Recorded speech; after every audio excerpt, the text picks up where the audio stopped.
Hare Krishna.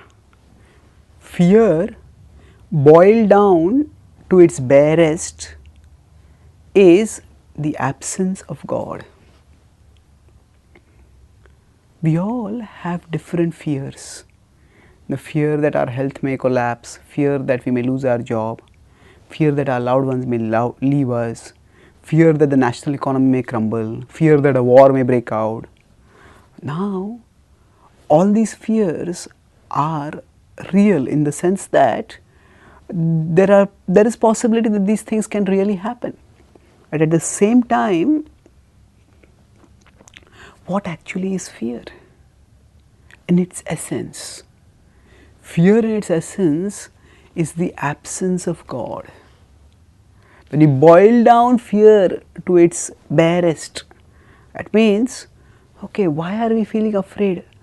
What will exactly happen if I lose my job? What will happen if I lose my loved ones? We fear ultimately being forsaken, being abandoned. We fear suffering, we fear loneliness, we fear death. And actually all these come upon us because of our disconnection from God, because of our unawareness of the reality that God is in control. Yes, things can go wrong and many things will go wrong, but above them all is the reality that God is in control and He will in due course bring good out of the bad. This understanding is foundational for us to uproot fear. Otherwise, we may fight one fear. I have fear my health may go wrong, and then I get health insurance. I have fear that somebody may rob me, then I get some other insurance. We can do all these. These are practical things. And they may give us some security, but they won't give us any enduring security. Because we have to go to the root. The root is the feeling that God is absent, the perception that God is not in control, and therefore we alone have to take care of everything. The Bhagavad Gita describes in the 16th chapter the qualities of the godly people. And the first quality it describes in 16.1 is Abhayam.